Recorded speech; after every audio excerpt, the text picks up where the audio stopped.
was first and then was second. But some people do it. Yeah. What would you do with sodium on the last week? On the last week, do not change until your glycogen is pretty much there. So Thursday, usually afternoon, you can start lowering. Friday, you can go very, very low. But again, all that depends. I know people that never stop the sodium at all. I know guys that would actually increase the sodium, and some top Olympic competitors. But then everything depends. You see, if you use loop diuretics, any kind of furosemide, excipamide, bumetanide, pyritonide, whatever, they deplete your sodium. So if you use different kinds, depends. That all depends what you're going to choose to do, or if you're going to do it naturally. But if you're going to do it naturally, still keep it for glycogen loading, and then after you're happy with the glycogen, then you can drop it.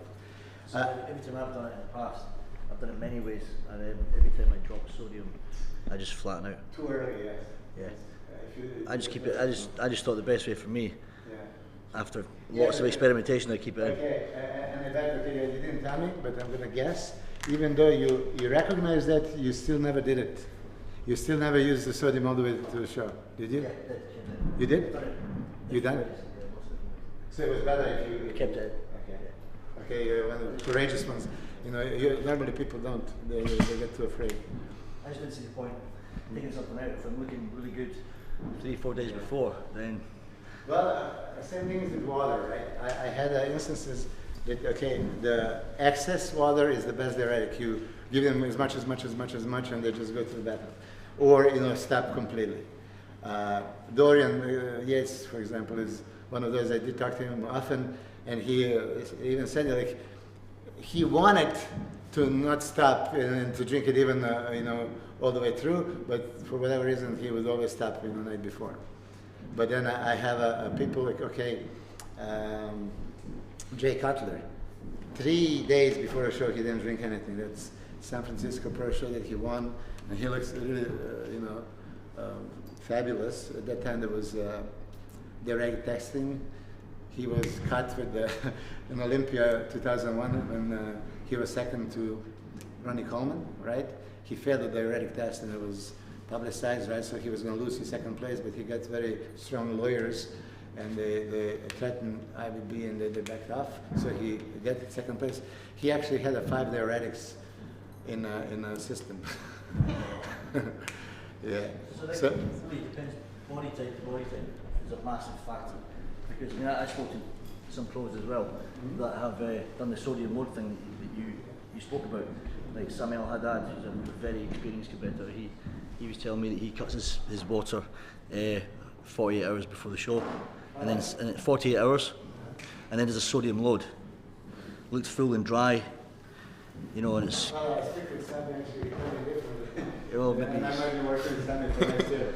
Yeah, but maybe for one show this and for other show, yeah. This is just late last year. Yeah, I'll tell you this, in Germany, one of the best conditioned athletes of all time is Andreas Munzer. And he would do the sodium loading. And he even did something that is suicidal. And I know that in Germany they follow, blind follows, somebody. He was suggesting loading with potassium while on aldactylon. And this can really stop your heart. And and many German guys did this, and they were crazy conditioned, yes, but then they would end up cramping up all over the place. And if I'm honest, I'm going to say yes, I did it once, 1992, because I just wanted to experience it, and I looked great at the show. It was Arnold Classic. I didn't have a muscle on my body that did not cramp up, and it was like, that scary thing that. What do you do for stage? I've had camp before stage is horrible. When you're on stage, what do you do? Well, then you just have to, relax and just force yourself to occur.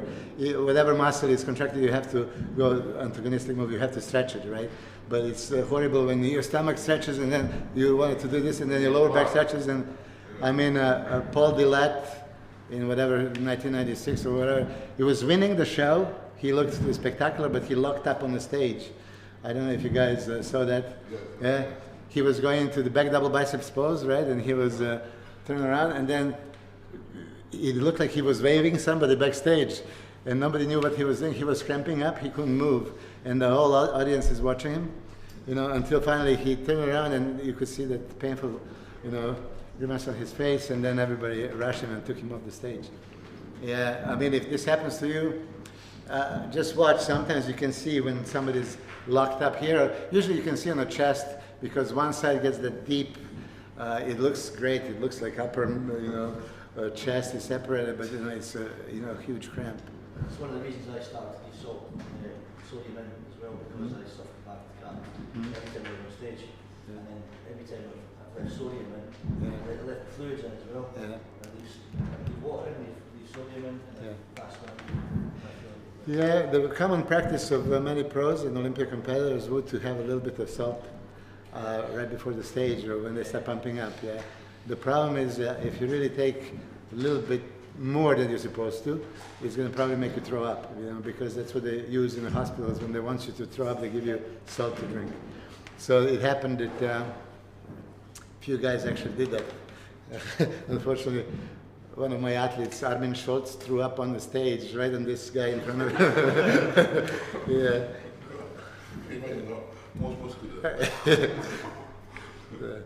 There was this expediter, you know, he saw him like, you know, something was wrong with his face, so he came to ask him.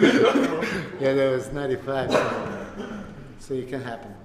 All right, you know, let's give you a chance to ask, because I can talk about these stories all the time. One during, you mentioned about yesterday about the pure during and post, before, during and post carbohydrate.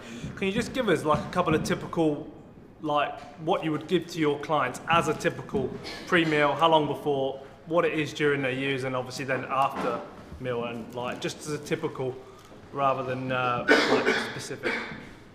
Okay. You mean meals or supplements or both? So like structure, like do they have like is it oatmeal before? Do they obviously have a dextrose, or it might be during, and then post. So what I said before, it would be these meals right throughout the day, and we choose, let's say, like somewhere here. This is going to be a training, right? So a couple of meals before, it can be protein and fat. For Zach would be with the carbs, but normally, right? That meal before would be lean protein. Here can be fatty protein, no problem. Here would be choice of leaf protein. Here could be whole eggs, it could be steak or salmon or whatever. Lean protein, egg whites, the best, zero fat. Turkey breast, white fish, you know, stuff like that. And lean protein plus complex carbs. So it's slow starchy carbs. Sweet potato, great. Brown rice, great. Oats, if you have no problem with oats. You know, some of that nature. Before, okay, now, what do we want to prepare our body for? For an intense training session, right? So what I was saying, we're sending to the blood everything that we want to have in the blood as we're going to be training. So whatever is beneficial. Now, beneficial would be essential amino acids, right? Some would like essential plus BCAA, even though BCAA already 3 out of 8 essential ones, but they want to fortify those, okay? You can have a glutamine, you can have a creatine, citrulline, beta-alanine, carnitine, you name it, anything that you can find a use for. One of the things maybe for ladies, if you don't use it, L-carnitine, okay, and actually I was in Nottingham, here Mark is in Nottingham, I was 2006 in Nottingham University, talked to Professor Greenough, who is the first one that published this, how he drives L-carnitine into the cells, and he's proven first man to prove it. He was driving it with Argo, with insulin, right? So you take maybe 2 grams of L-carnitine here, and all this is in elemental state pre-digested, right?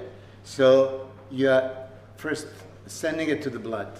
Blood is still slowly moving because you're not training, but within 30 minutes you're going to start training, and then this blood is going to start circulating like crazy. Then during,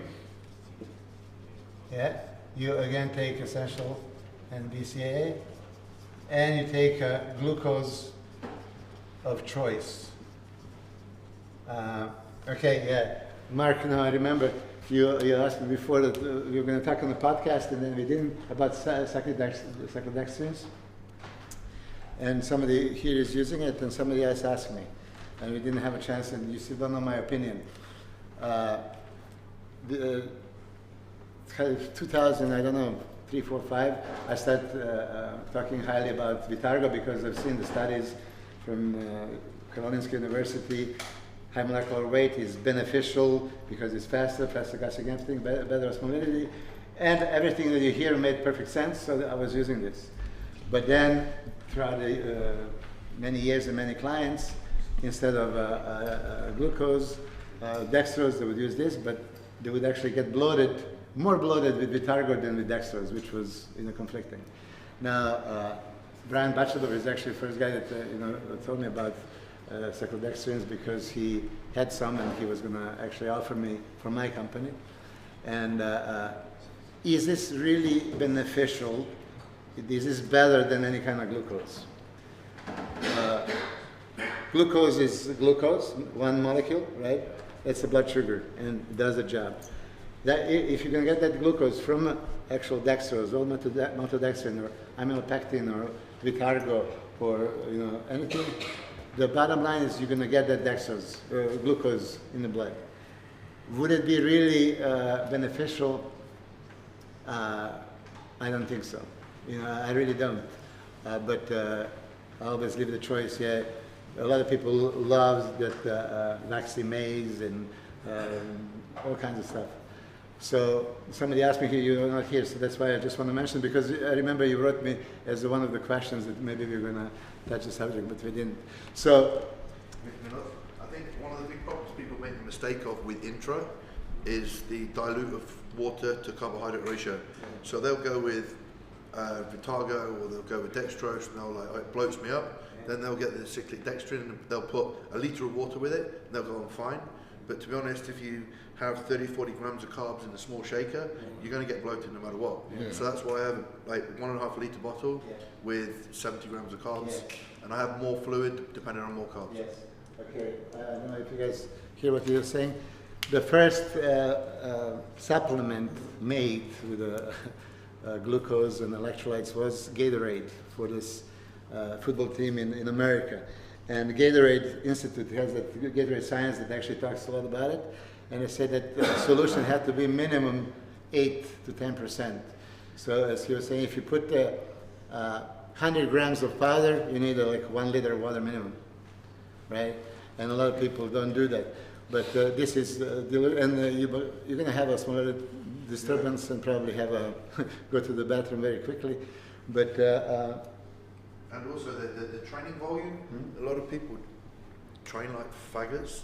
And they don't deserve the amount of carbohydrates they're drinking, right? So they're drinking like 70 grams of carbs and doing 6 working sets, and they're like, oh God, but the carbohydrates has got no way to be used up. So that's what it comes down to, intensity, isn't it? So somebody's got to be there to say, yeah, you train like a pussy, or you're training hard, Like today, the guys trained hard, so they deserved all the carbs they got. Yeah. You're doing 6 or 7? 7. Okay, then. Okay, we're going to wrap it up fast because I want to have opportunity still to train the guys. So to answer the question here, glucose, right? Glucose of choice. I cannot tell you what is better. For me, it could be one thing. I know that you use same as Mark. I was suggesting Vitargo before to everybody, but then they start complaining, and I have a lot of complaints. Really, then I stopped. I don't care, how you bring the glucose. Just bring it. As Mark said, if you're, let's say, faggot, and you don't deserve it, you have to have. Okay. You take a little, And Like for me personally, I prefer glucose, dextrose, compared to Vitargo.